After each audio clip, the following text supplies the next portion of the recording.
I don't know what to do here today, folks. I don't know what to do. My buddies over at the Fox News Channel, the All-Star panel there on the special report with Britt Baer, they misunderstood. They misunderstood what I said. You said, I don't know what to do about this. Should I ignore it? Should I talk about it? Should I move on? I don't know what to do about it. Live from the Southern Command in sunny South Florida, it's Open Line Friday. They did. They misunderstood me. Sounds like they, not on purpose, sounds like they really didn't understand. I realized you had to listen a whole hour and a half to put it all in context, but still. So I don't know what to do. The rule of thumb is you just ignore this stuff and move on. Well, I don't know what to do, so I'm going to think about it. Hi, folks. How are you? Great. Great to have you here, Rush Limbaugh. Open Line Friday, wrapping up another big week of broadcast excellence. It is a delight to have you here. Even those threatening you're never going to be here again, it's great to have you here. Telephone number 800. Okay, that's it. I mean it now. 800-282-2882 if you want to be on the program, and the email address, lrushbo@eibnet.com. What the heck? Let's just go ahead and try to deal with this. Let me ask a question. I'm going to ask Mr. Stern. He's normally a sycophant, but I want you to not be a sycophant here. I want you to tell me, you listen to the whole program. You listen to this first hour where I delve deeply into, did I not characterize what happened with Trump on MSNBC and Matthews' whole abortion as an utter disaster for the party? Not just Trump, but for the party as it relates to the election in November. Did I not point out how the Democrat Party was in the midst of I think they're depressed out there. Now, Hillary is losing to Bernie in New York. Did you see those numbers? Or is it's a national poll? It's a national poll. Even better. Hillary's losing to Bernie. Hillary cracking up to a Greenpeace representative, asking her questions about fossil fuels and whether she's taking money from big oil. Hey, Greenpeace, she's taking money from everybody. Everybody owns her. You should get in line.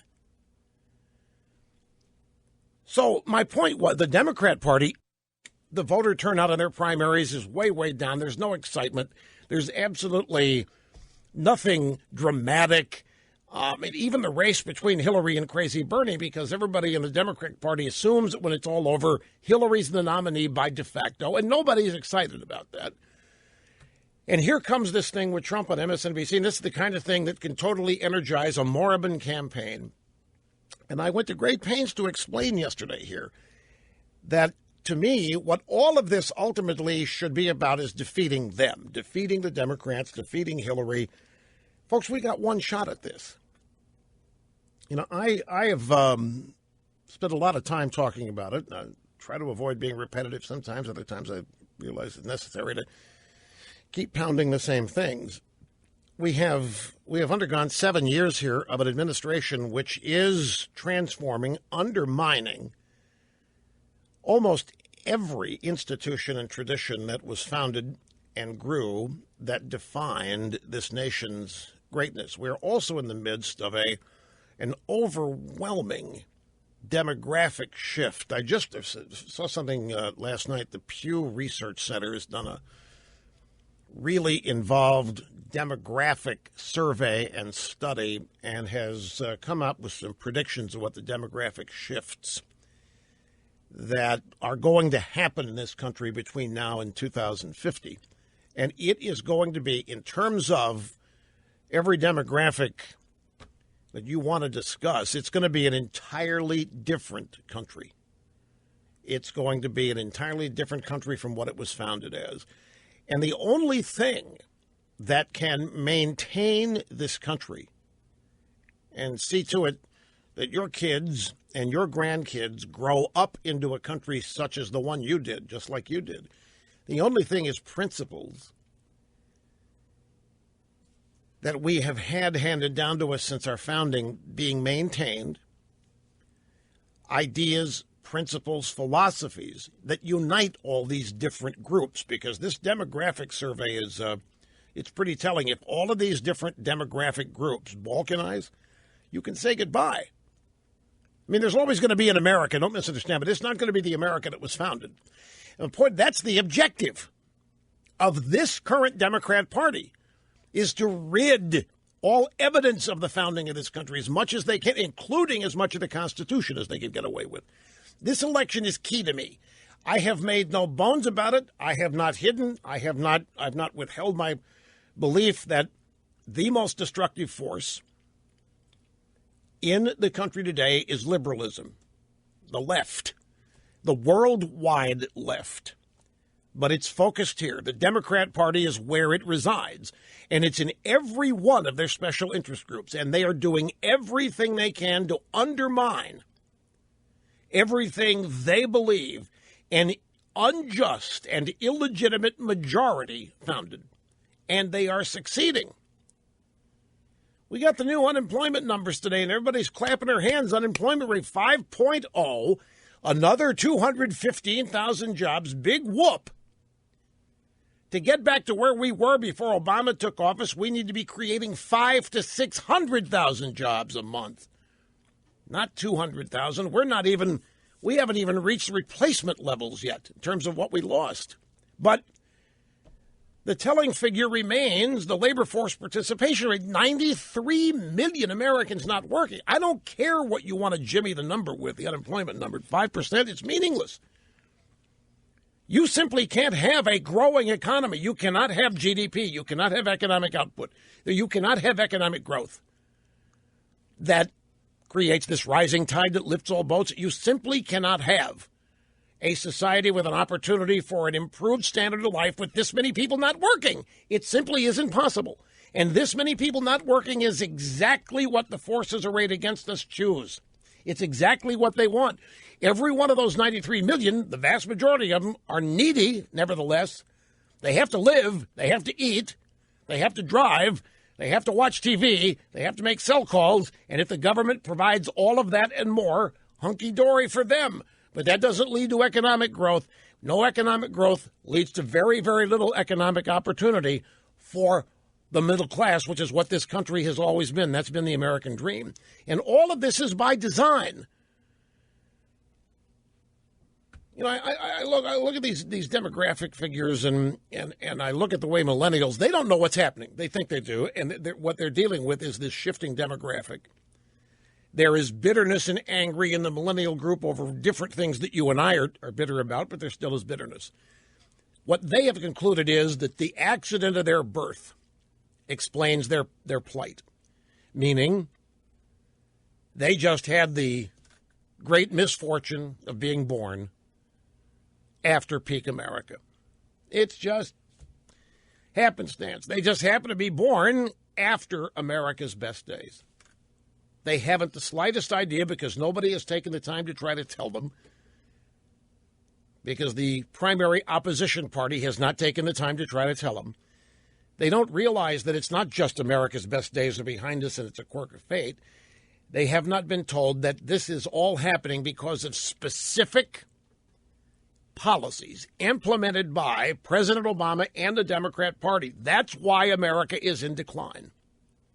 We can't afford 4 more years of this, because 4 more years of this equals a generation of it. The ground that would be lost in 4 more years of Hillary Clinton or Bernie, it doesn't matter. The ground that would be lost,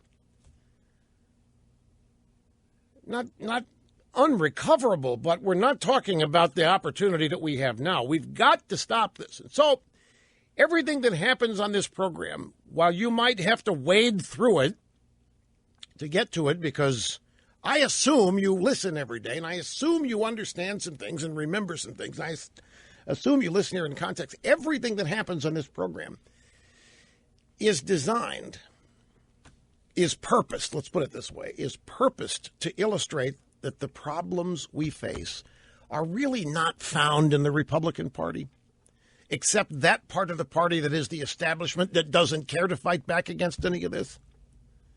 The Republican Party that even now is salivating, turning over their own convention so they can. Karl Rove's admitted it, a fresh face.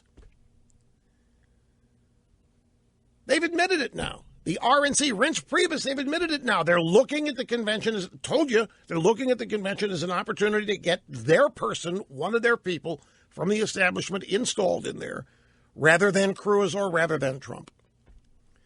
They have shown, folks, the Republican establishment has shown they're not interested in pushing back against any of this. They've shown they're not interested in stopping any of this. The last 7 years, intelligence guided by experience. We know we have 7 years of no pushback. We have 7 years of not even attempting to push. In fact, we have 7 years of we should be crossing the aisle more. We have 7 years of hearing we need to reach out, work with the Democrats. We need to show the American people we can govern. We can make Washington work. No. It's the exact opposite. This election is really too crucial. I have no control over who the nominee is going to be. Despite what many people think, I don't. And there isn't anybody else in media who does either. Like Rumsfeld once said, you go to war with the army you got. You can sit there and pretend it's not as good or whatever, but you go to war with the army you got. And they really jumped on him for that, by the way. The drive-bys. So whenever anything happens out there that I think is going to continue to mischaracterize, damage the entire opposition to the Democrat, which is us. Whether you want to call it the Republican Party, conservative movement, whatever, whenever anything happens, like Trump on MSNBC and this abortion debacle with Chris Smith, when that happens, I go into damage control for the sake of the November election, for the sake of preserving the opportunity we have to beat these people and roll them back. And what happened was a replay of Romney and the contraception remark, a question which led to the war on women. You can disagree with, of course, this is not quite the same thing. The effect is the same thing. We've revitalized and energized a moribund, asleep, depressed Democrat Party. We have done it on the basis of a hypothetical question, and this is where my good friends at the Fox News Channel take issue with me. Particularly Dr. Krauthammer said that I was defending Trump. And Charles Lane, the Washington Post, was defending Trump on the basis that he was asked a hypothetical question. I wasn't defending Trump at all. I was defending Trump. I wouldn't have categorized what happened as an utter disaster. I wouldn't have categorized it as a dire emergency. I was not defending Trump. I was trying to explain why Trump. It's pointless to go any further with this. I've been doing this since September, and if you don't want to understand it or accept it, I got to start now. He just doesn't care about this stuff. He's got to phone this in, and he doesn't. This has never been. He's never been a political animal. He lives in an entirely different world. He gets things done outside of politics. He gets things done with his own way, but now he's running for president. That's in the political arena. He's got to wise up and figure it all out, and he hasn't in many ways, like how to handle a pro-abortion question or whatever question he gets about abortion. He knows he's to say pro-life, and after that, it's a wing and a prayer, and it isn't going to cut it. So when it happens, my effort's not to defend Trump. It is to try to limit the damage. Well, then, Rush, if you're really serious, why don't you just say that Trump should get out, because that's the real damage? I know some of you shouting that right now. If you're trying to limit the damage, why don't you tell Trump? I told you yesterday that's not the way to do it, folks. Everybody in the world has tried. I've had people endorse other people that come out, condemn Trump. All it does is cement the Trump people to him even tighter. But again, that falls into a category of I don't endorse during primaries, and I'm not going to change the policy, and I've explained why. The point of this is not to make excuses. The point of this is to try to further explain what I'm about. Sometimes I feel like I'm not alone, but in a very small club of people whose focus is beating Democrats. I would vote for Daffy Duck before Hillary Clinton. I would vote for anybody, but whoever. I don't care who the Democrats nominate. I'm not going to vote for them, and I'm going to actively campaign against them or advise or commentate against them. I think they pose the greatest threat to the country continuing as founded that we have faced in my lifetime. The Democrat Party has always represented that threat, but it has never been as potent as it is today. And they're 7 years into, well, they're more than 7 years, but 7 intense years controlling the policy implementation apparatus of this country for 7 years. They've gotten closer to their objective than ever before. I got to take a break. We'll come back and I guess share with you some of the sound bites from my buddies over at the Fox News Channel. We get back, so don't go away. Hang it. Okay, we'll start with Judge Napolitano. Last night on Special Report with Brett Baer during the All-Star panel. The judge made the panel. Very cool. So Brett Baer said, okay, Judge, the Real Clear Politics average of recent polls in Wisconsin, Ted Cruz slightly ahead of Trump. Trump in Washington today to meet with the RNC. By the way, that Real Clear Politics average might be, but, I mean, Cruz is sweeping in Wisconsin. He's up 10 now in, I think, 2 different polls. And in one of these polls, whether it's the public policy polling poll, I think they're tied within margin of error. But in another one of these polls, Cruz is beating Trump and women by like 19%. Trump is not close in Wisconsin, according to all but one of the polls there is the point. At any rate, Brett Baer says, okay, Judge, Trump's in Washington today, had this meeting with the RNC. What are your thoughts? If he truly believes this, it is so contrary to American culture, even by the fiercest of pro-life people. It's hard to believe that he would think that this would get him any votes. Rather, it shows a lack of serious thinking about a very, very serious topic. I think that this statement alone, combined with his likely loss in Wisconsin, will begin the descent of Donald Trump's popularity in the Republican primary. Let me sum that up, because the question that we edited the answer here, and he was actually being asked about Trump's comment to Chris Matthews on MSNBC, and our question here was about much larger things, so we cut to the chase. And the judge thinks it's over for Trump. Now, the judge is one guy, but the judge thinks it's over. He's not the first to say that he thinks it's over for Trump. But his instinct is, hey, this issue, that question, that answer, to show such a lack of serious thinking about such a very, very serious topic, meaning abortion, pro-life, how incendiary it is in presidential politics throughout American culture. And the judge's point for Trump to appear so, unprepared, so unserious in his thinking about it. He thinks this is it. And it's the end of the line. This is going to be the beginning of the end for Trump. So that's just one thought. Coming next, we have Charles Lane, who was also on the All-Star panel, followed by Dr. Krauthammer, and then a soundbite from the Today Show today, all related to what we're talking about. Hang in, one more obscene profit break here, and we'll get right back to it. We're back. Open line Friday, 800-282-2882. If you want to be on the program, we'll get to phone calls eventually. Back to the Fox News a special report with Brett Baer and the All-Star panel. By the way, the polling, there are 2 different polls out there that has Cruz up by 10. The Fox News, Fox Business poll, and the Marquette Law School poll.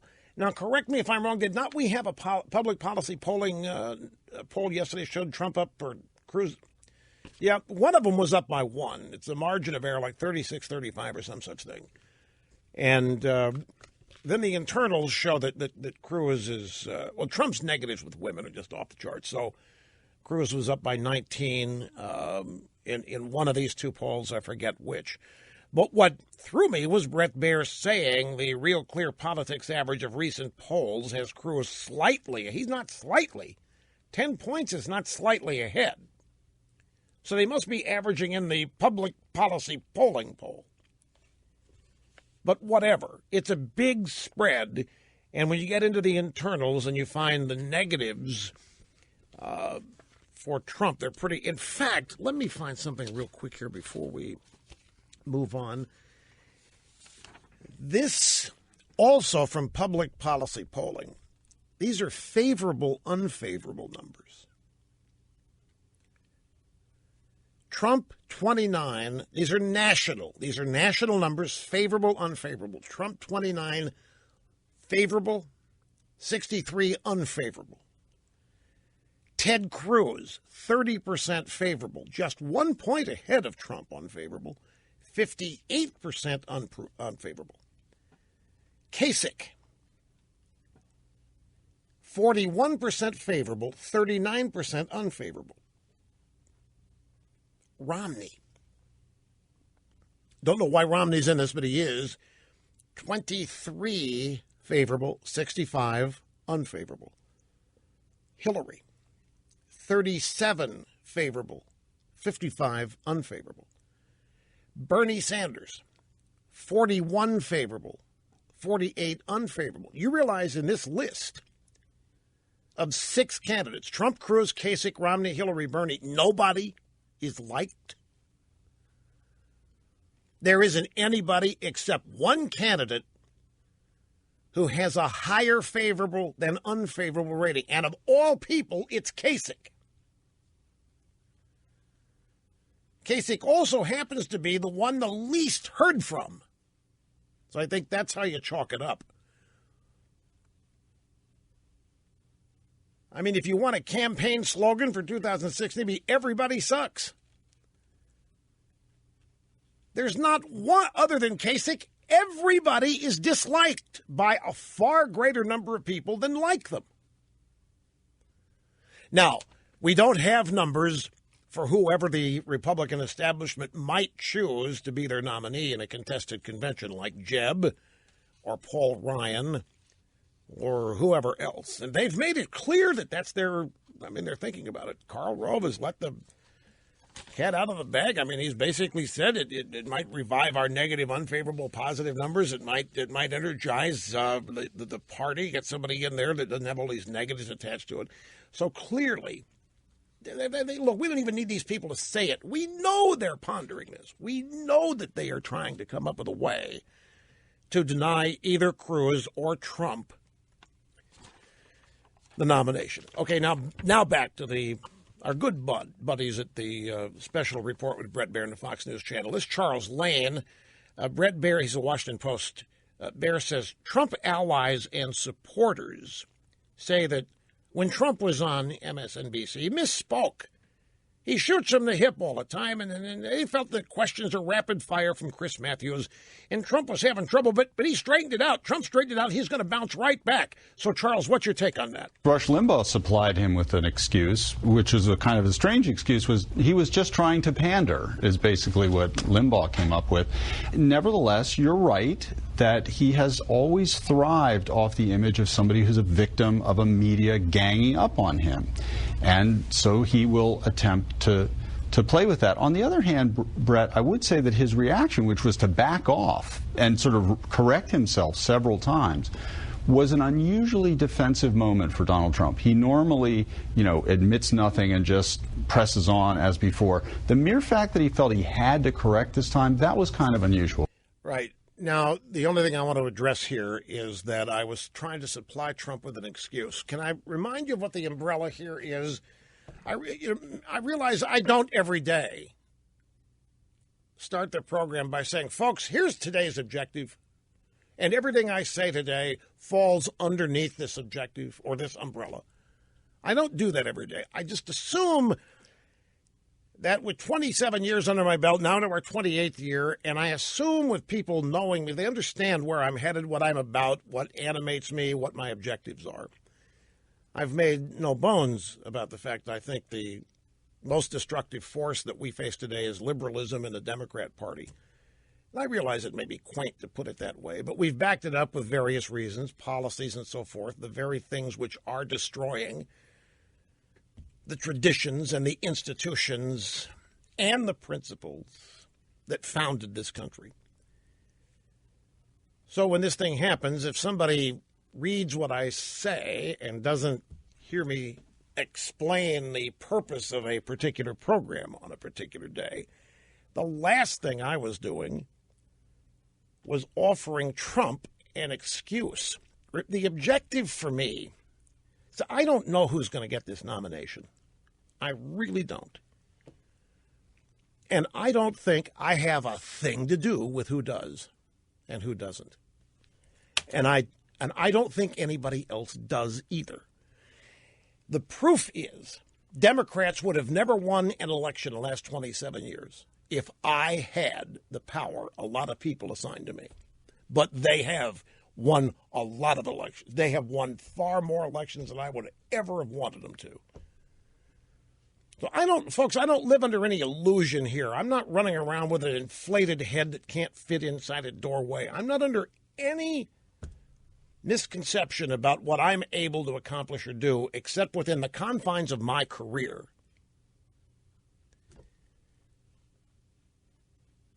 Whoever the nominee of this party ends up being, I want them to win, because that is far more preferable to me than Hillary Clinton or Bernie Sanders or anybody else that they might nominate if they decide they don't like Hillary, if they decide she can't win. So if they try to do their own manipulations and end up putting Joe Biden in there, I don't care who it is. I don't want them to win. I want the opposition to the Democrat Party to triumph, and I want it to win. And when the opposition screws up, I want to try to limit the damage of the screw-up and limit the damage of the mistake. And this was a disaster that happened because of the subject matter. It was designed to be a disaster. It was designed to destroy Trump. It was designed to take him out. It was designed to once again do much more than that. Matthews is a political hack, like Stephanopoulos is, like they all are in the Democrat media. And the objective for them, they never forget their objective. Their objective is to beat us. They want to beat us more than they want to beat ISIS. They want to stop us more than they want to stop ISIS. They think Trump's going to be the nominee. They've got themselves convinced Trump's going to be the nominee. They are doing their best to destroy who they think our nominee is going to be. We're not. We haven't even gotten around to helping destroy Hillary Clinton because half of us are still trying to destroy who we think is going to be our nominee. So in that, we're on the same playing field with the Democrats. The Democrats are trying to destroy whoever our nominee is. They're in the process of trying to already destroy that person. And I'm trying to stop that from happening with little I can do by limiting whatever damage might happen when somebody says something unfortunate, stupid, inexperienced, naive, whatever it is. Not excusing Trump. I was trying to mitigate the damage by explaining what I thought he might have, why he might have screwed up. But everybody else wants to look at things like, oh, that's it, got to get rid of him. We don't have any control over that. And we're going to be, we already face a really precarious situation if things don't play out right. Because depending how this happens, a bunch of Cruz voters may get their noses out of joint and decide not to vote, like a number of them didn't in 2012. And the Trumpists, the odds are they're not going to show up if they think the nomination's been taken away from Trump. If they suspect anything outside the normal Democrat process has taken place here.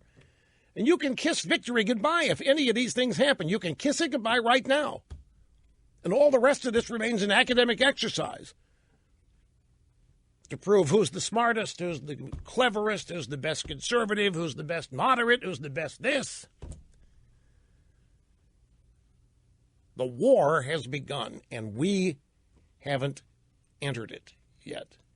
We are still in the circled firing squad phase. And I don't like being in that phase.